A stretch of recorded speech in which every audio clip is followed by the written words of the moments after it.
Hello बच्चों, कैसे हो आप सब। आई होप कि आप सब अच्छे होंगे। तो आज हम इलेक्ट्रोस्टैटिक्स न्यू चैप्टर स्टडी करेंगे। मेरी पिछली वीडियो अपलोड जो हुई है वेब ऑप्टिक्स की, वो उसमें वेब ऑप्टिक्स का सारे लेक्चर हो चुके हैं सारे। तो आज हम न्यू चैप्टर आप इलेक्ट्रोस्टैटिक्स पढ़ेंगे। इसमें आज हम बात करेंगे कि जो चार्ज होते हैं वो क्या होते हैं। ठीक है, चार्ज की जो नेचर होती है, प्रॉपर्टी होती है, टाइप्स होती है, और उनके बारे में डिटेल स्टडी आपको बताएंगे। ठीक है, तो आज की हमारी जो लेक्चर इलेक्ट्रोस्टैटिक्स का फर्स्ट लेक्चर होगा वो सिर्फ आपको इंट्रोडक्शन होगा। ठीक है, तो आज ये आपका इंट्रोडक्शन है कि चार्ज पार्टिकल होते क्या है। तो चलिए आइए देखते हैं कि चार्ज, जिसे हिंदी में आवेश कहते हैं। ठीक है, तो चार्ज जब आपका एट रेस्ट में होता है, यानी कि जब चार्ज आपका मोशन नहीं, यानी कि एट ए रेस्ट में जब होता है, और तो वहाँ पे जो कंडीशन होती है वो इलेक्ट्रोस्टैटिक्स। ठीक है, तो वो जो कंडीशन कहलाता है उसको इलेक्ट्रोस्टैटिक्स कहते हैं। ठीक है, और यदि आपका चार्ज मोशन में है तो इसको कहते हैं इलेक्ट्रोडायनेमिक्स। ठीक है, यदि आपकी चार्ज यानी आवेश आपका गतिमान नहीं है तो इलेक्ट्रोस्टैटिक्स कहलाती है। ठीक है, और यदि आपका मोशन जो है आपका, अगर चार्ज मोशन कर रहे हैं तो वो आपका इलेक्ट्रोडायनेमिक्स कहलाता है। और अब ये इलेक्ट्रोडायनेमिक्स में क्या, इलेक्ट्रोस्टैटिक्स में जो होता है केवल आपका इलेक्ट्रिक फील्ड, जो आपके चार्ज होते हैं केवल इलेक्ट्रिक फील्ड ही आपको देते हैं। इसमें केवल इलेक्ट्रिक फील्ड ही आपकी उत्पन्न होती है। ठीक है, लेकिन जब चार्ज आपके आवेश जब मोशन करते हैं तो इसमें दो केस होता है। पहला कि यदि आपका एक्सेलरेशन जो है वो जीरो हो। ठीक है, अगर एक्सेलरेशन आपका जीरो हो यानी कि त्वरण जिसे कहते हैं वो आपका ना हो, तो जो चार्ज होगा वो इलेक्ट्रिक और मैग्नेटिक फील्ड दोनों देगा। ठीक है, यदि आपका एक्सेलरेशन जीरो नहीं है तो इलेक्ट्रिक और मैग्नेटिक फोर्स फील्ड दोनों देगा। ठीक है, अब केस सेकेंड में क्या है, यदि आपकी जो एक्सेलरेशन है, ठीक है, यदि आपका जो चार्ज एक्सेलरेशन हो रहा है अगर चार्ज, तो वो क्या है, यदि एक्सेलरेशन ना हो। ठीक है, सॉरी, पहला केस में एक्सेलरेशन यदि है, अगर जीरो है यानी इसका मतलब है एक्सेलरेशन हो रहा है, तो इस कंडीशन में आपको चार्ज जो है इलेक्ट्रिक और मैग्नेटिक फील्ड दोनों देगा। ठीक है, और सेकेंड केस में है कि जब आप एक्सेलरेशन ना हो, ठीक है, यानी कि एक्सेलरेशन जीरो ना हो, यानी एक्सेलरेशन हो, तो उस कंडीशन में आपका क्या होगा, इलेक्ट्रिक फील्ड और मैग्नेटिक फील्ड और साथ में ईएम वेव्स भी आपका एराइज होता है। ठीक है, तो आपका पहला केस क्या था, जब त्वरण आपका क्या हो, शून्य हो, और दूसरा कंडीशन जब त्वरण आपका शून्य ना हो यानी कि एक्सेलरेशन हो, तो उस कंडीशन में आपका इलेक्ट्रिक फील्ड, मैग्नेटिक फील्ड और ईएमएफ वैल्यू वेव्स आपको ऑब्टेन होती है। और जिसमें आपका अगर केस वन में अगर एक्सेलरेशन नहीं हो रहा है, जो चार्ज यदि पार्टिकल मोशन कर रहे हैं, यदि एक्सेलरेशन आपका जीरो है, तो वहाँ पे केवल आपका इलेक्ट्रिक और मैग्नेटिक फील्ड होगा। और यदि आपका चार्ज आपका रेस्ट कंडीशन में है तो केवल आपका इलेक्ट्रिक फील्ड ही आपका होता है।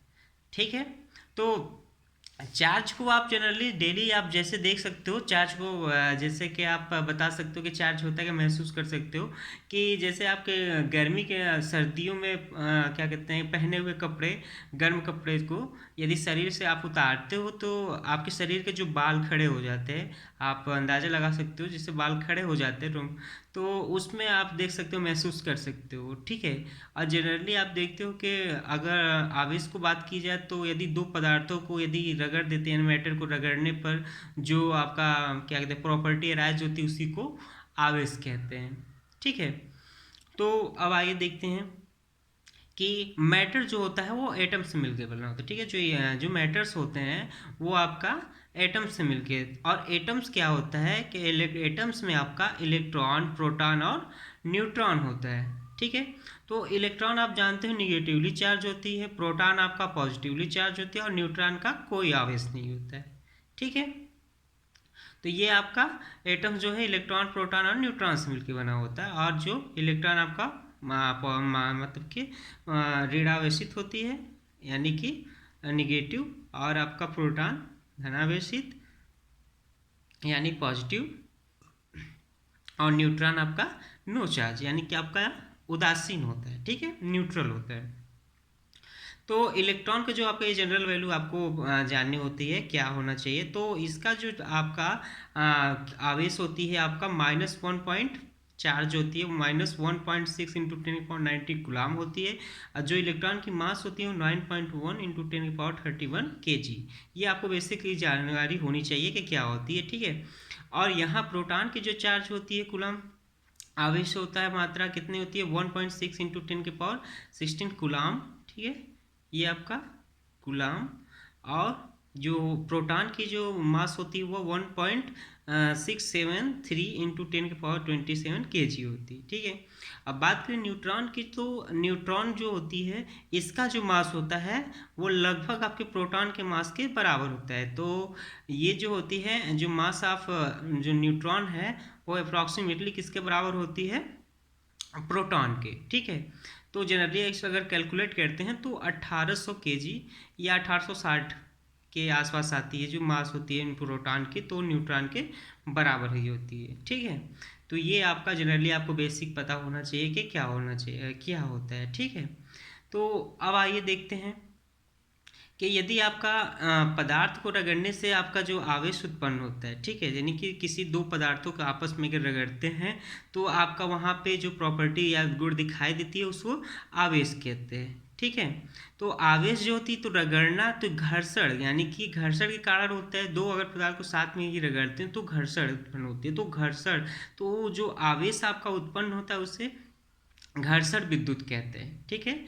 रगड़ने से आवेश जो उत्पन्न होती है, तो इस भौतिक जो घटना हो रही है फिजिकल क्वांट, तो फिजिकल जो फिनोमिना हो रही है इसे विद्युत घर्षण विद्युती कहते हैं, ठीक है। तो क्या कहते हैं ये विद्युतिक जो प्रॉपर्टी होती है विद्युत की, तो जो उत्पन्न होती है, यदि आपका विद्युत उत्पन्न हो रही है, यदि आपका आवेश उत्पन्न हो रहा है तो इस क्रिया को कहते हैं आवेशन, यानी कि चार्जिंग। यदि आपका आवेश उत्पन्न हो रहा है तो आपका जो क्या कहते हैं गुण होगा या प्रॉपर्टी होगा वो आवेशन कहलाता है, ठीक है।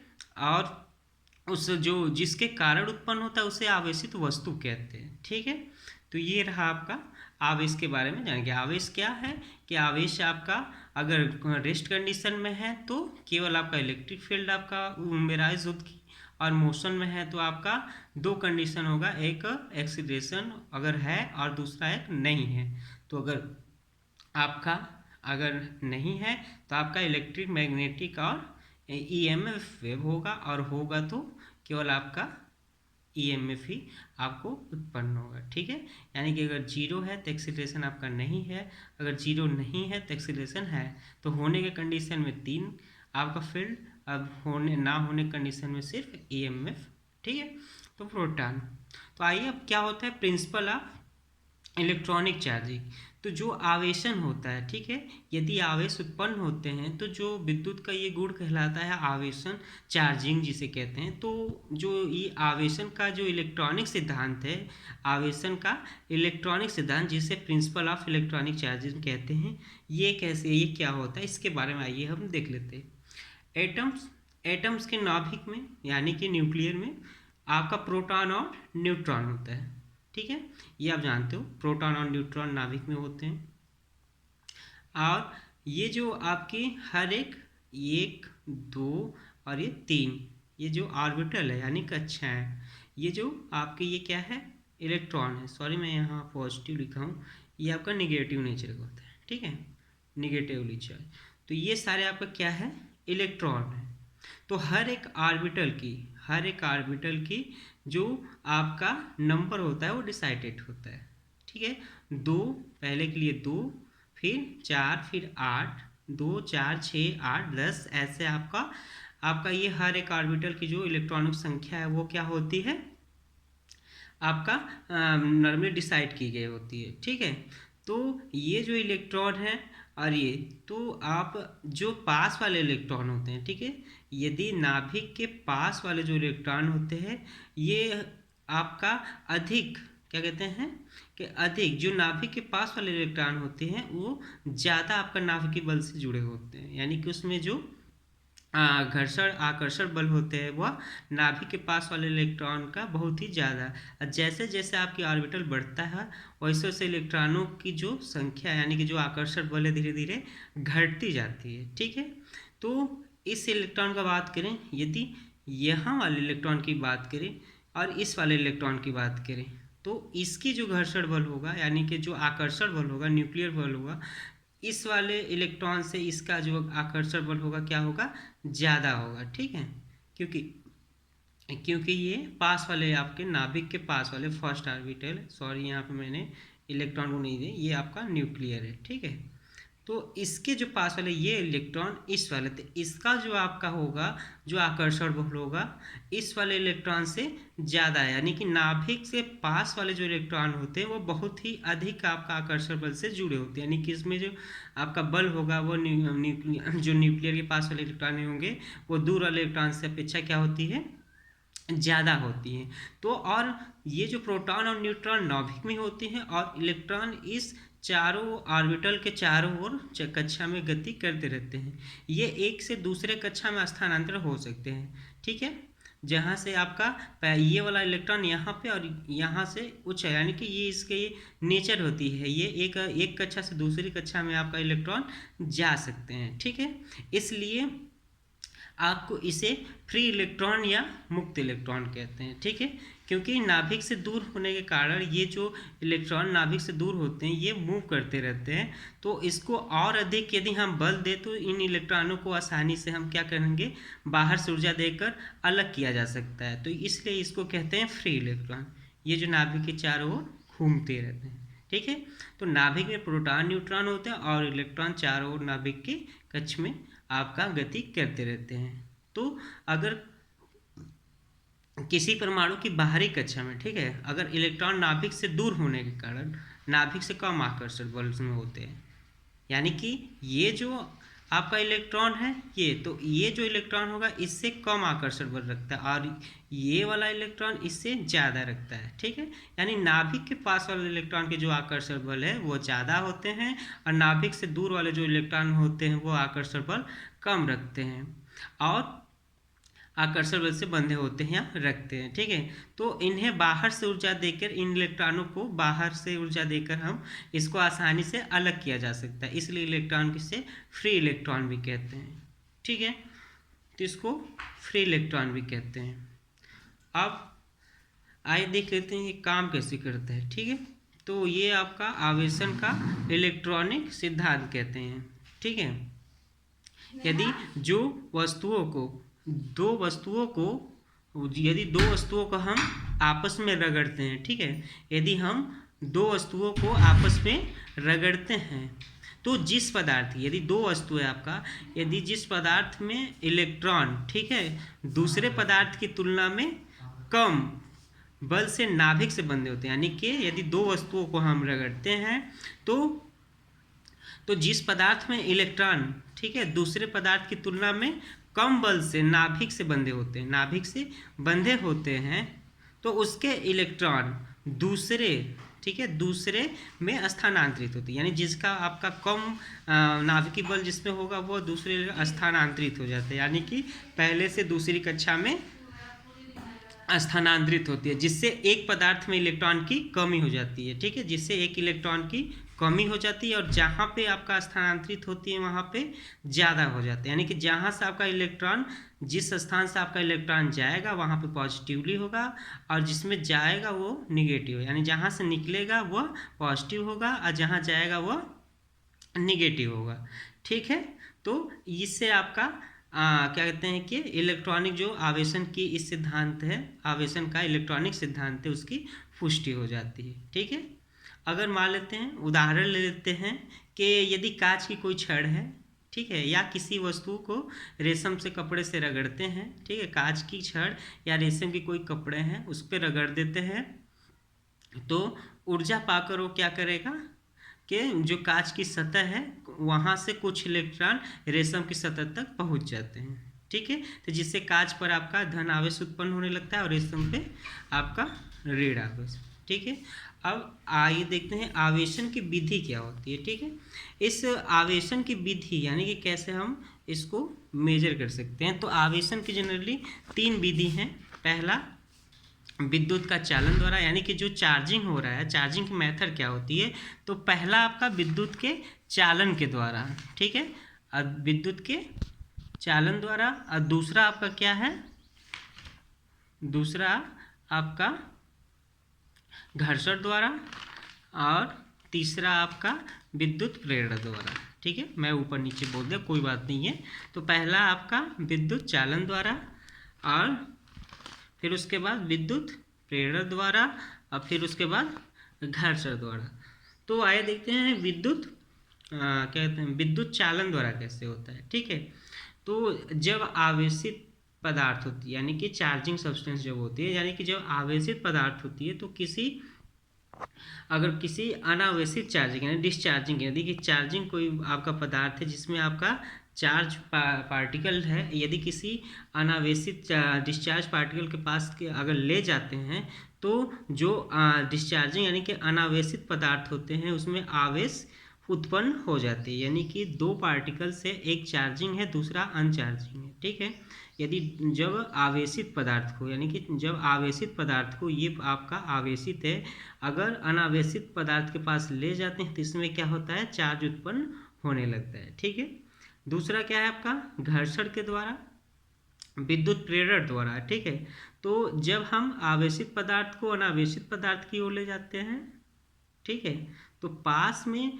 ले जाते हैं, तो जो अनावेशित पदार्थ होते हैं, ठीक है, जो अनावेशित पदार्थ होती हैं, तो पहली सतह के विपरीत, यदि यहाँ पॉजिटिव है तो यहाँ पे माइनस यानी कि निगेटिव आपका चार्ज उत्पन्न होने लगते हैं समान मात्रा में। यदि यहाँ पे आपका पॉजिटिव चार्ज है और यहाँ पे, तो यहाँ पे अगर पॉजिटिव है तो यहाँ पे आपका निगेटिव चार्ज इतने ही यानी समान मात्रा में यहाँ पे उत्पन्न होने लगते हैं। ठीक है, तीसरा है आपका क्या है, घर्षण द्वारा, यानी जब दो पदार्थ को आपस में रगड़ा जाता है तो उन पर क्या होती है, विपरीत आवेश उत्पन्न हो जाते हैं। ठीक है, तो यदि हम अगर घर्षण के अगर उत्पन्न करते हैं तो वहाँ पे यदि दो वस्तुओं का हम आपस में रगड़ते हैं तो उससे क्या होती है, विपरीत आवेश आपको उत्पन्न हो जाती है। ठीक है, यदि कांच की छड़ को रेशम के रगड़ते हैं तो कांच में क्या होती है, धनावेश हो जाता है, तथा रेशम में ऋणावेश हो जाता है। यही आपका घर्षण का एग्जाम्पल देख सकते हैं। तो ये आपका विद्युत का चालन द्वारा, विद्युत प्रेरण द्वारा और घर्षण द्वारा आपका देखने को मिल सकता है। ठीक है, आप एक्सप्लेन, तो जैसे विद्युत प्रेरण द्वारा मैंने बताया था प्लस है, तो ये आपका क्या है, माइनस, यानी कि सेम मात्रा में यहाँ पे इसी के जस्ट अपोजिट आपका आवेश उत्पन्न होने लगते हैं। यदि आवेशित चार्जिंग, अगर आवेशित चार्ज है तो वह डिस्चार्जिंग अनावेशित की नजर जाता है, तो समान मात्रा में आपका अपोजिट चार्ज यहाँ पे उत्पन्न होने लगता है। ठीक है, अब आइए देखते हैं कि टाइप्स ऑफ चार्ज, यानी कि आवेश कितने प्रकार के होते हैं। तो जो आपके आवेश होते हैं जनरली टू टाइप्स के होते हैं, ज़्यादा डिटेल ना जाने से। तो आवेश दो प्रकार के होते हैं, पहला पॉजिटिव चार्ज, दूसरा निगेटिव चार्ज। यदि लाइक चार्जेज है, ठीक है, लाइक चार्ज जैसे आपका या तो प्लस प्लस हो या माइनस माइनस हो, जैसे लाइक चार्ज है, तो ये दोनों एक दूसरे को क्या करते हैं, रिपेल करते हैं, यानी प्रतिकर्षण कहते हैं। ठीक है, लाइक चार्ज हमेशा रिपेल करते हैं, अनलाइक चार्ज हमेशा अट्रैक्ट करते हैं, आकर्षण करते हैं। ठीक है, ये इसका सिंबल इसे क्यू से डिनोट करते हैं। ठीक है, और इसका यूनिट चार्ज के एसआई यूनिट में क्या कहते हैं, इसको कूलाम, इन्होंने कूलाम नहीं दिया था तो इसलिए इनका कूलाम के नाम पे ही एसआई यूनिट में आपका आवेश का जो मात्रक होता है, आप एसआई यूनिट में कूलाम होता है, इसे सी से प्रदर्शित करते हैं। सीजीएस यूनिट में इसका क्या होता है, इसे स्टेट कूलाम या फ्रैंकलिन कहते हैं। ठीक है, सीजीएस में जो इसका मात्रक होता है, यूनिट होती है, वह कूलाम या आपका फ्रैंकलिन, स्टेट कूलाम या फ्रैंकलिन होता है। ठीक है, इसका डायमेंशन क्या होता है, M0 L0 T1 A1। ठीक है, और ये कैसे हुआ डायमेंशन, यदि I बराबर आप जानते हो Q/T, तो Q इक्वल टू I/T, यहाँ से डायमेंशन आप फाइंड कर दें। यहाँ पे कुछ इंपॉर्टेंट पॉइंट है, ये बहुत ही आपको जानने के लिए बहुत ही इंपॉर्टेंट है, क्वेश्चन में अभी आप सॉल्व करते हैं।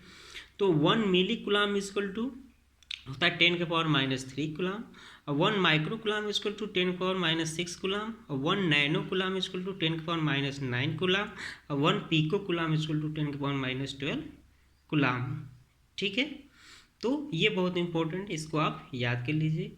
तो अब आवेश का अगर आपका डिफिनीशन देखना हो तो आप लिख सकते हो कि किसी वस्तु के पदार्थ या कण का आवेश, किसी वस्तु के पदार्थ या कण का आवेश वह प्रकृति है, ठीक है, जिसके कारण यह विद्युत, सॉरी यहाँ पे 2 बार मैंने लिख दिया, तो यह विद्युत व चुंबकीय प्रभाव उत्पन्न या महसूस करता है, ठीक है। जैसे आपका प्राकृतिक में, जैसे अगर आपका जो इलेक्ट्रॉन, प्रोटॉन, न्यूट्रॉन या अल्फा कण है, ठीक है।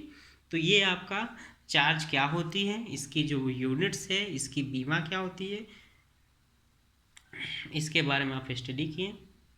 तो मैं पिछले वीडियो या लास्ट वीडियो में मैं वापस कर दिया था, तो अब मेरी जो होगा इसमें आपका इंट्रोडक्शन है, तो मैं नेक्स्ट वीडियो लेकर आपका कूलॉम्स लॉ और इसके जो आपका प्रॉपर्टी है उसके बारे में मैं बताऊंगा, ठीक है। तो आई होप ये वीडियो आपको अच्छा लगे, तो प्लीज़ सब्सक्राइब कीजिए, शेयर कीजिए और लाइक कीजिए।